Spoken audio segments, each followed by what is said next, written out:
вообще уничтожение болуптур.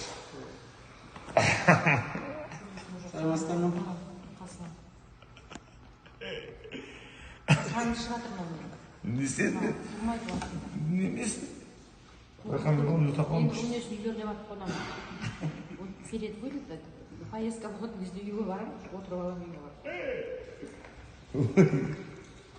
Бізге жеке жалданған самолет. Осымен ұшамыз. Мінекей.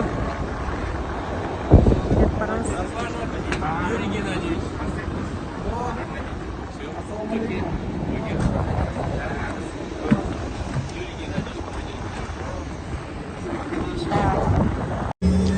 Екі крупный организатор такие, Джаге. Осылармен кетіп барамыз. Самолетта 6 адамбыз.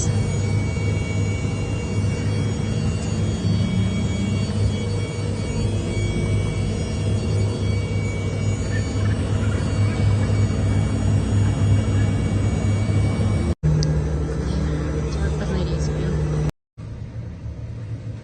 Даже не знаю, честно говоря. Если так посмотреть, по-моему, наш полет вот этот вот, Каменногорск, Астана, Көпкеңес беріп жатыр бізге. Жезказган, Что Көпкеңес Нау деген организаторымыз главный. по-моему, где-то около 25 минут. Молодец. Это 4 пункта, да, короче, да? Усть-Каман, Астана, Да, Жезказган, Жезказган, Кокшетав и Астана. 5 пунктов, да? Қараңыздар, Жайрем деген поселок городского типа дейді. Осындай отель. Өте жақсы, тап-таза. Телевизормен. Барлығы как қаладағындай. Қаланың кейбір жерінде де бұндай отельдердің өзі дұрыс болмайтын моменттер болады. Шүкір. Тамаша. Астамаққа барамыз.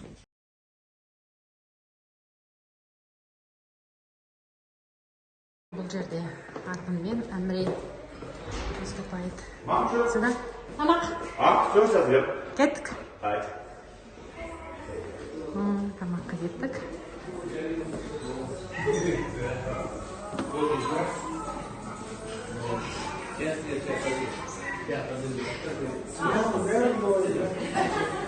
Будем сотрудничать, поэтому процветание, Костынку, да, вам. И когда, знаете, тоже так трепетно было, когда все с сертификатами уходили довольны.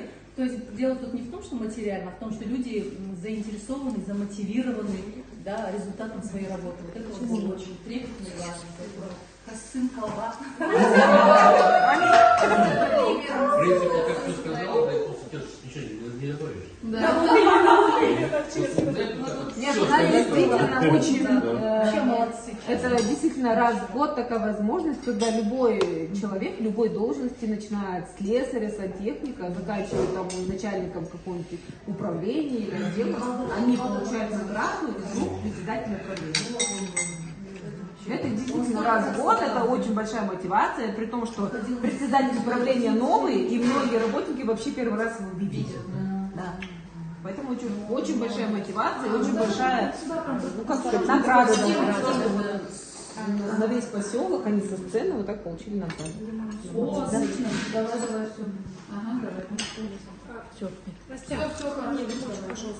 Жаңа таным дейді. Ел мақтайтын ет шынымен де дәмді екен.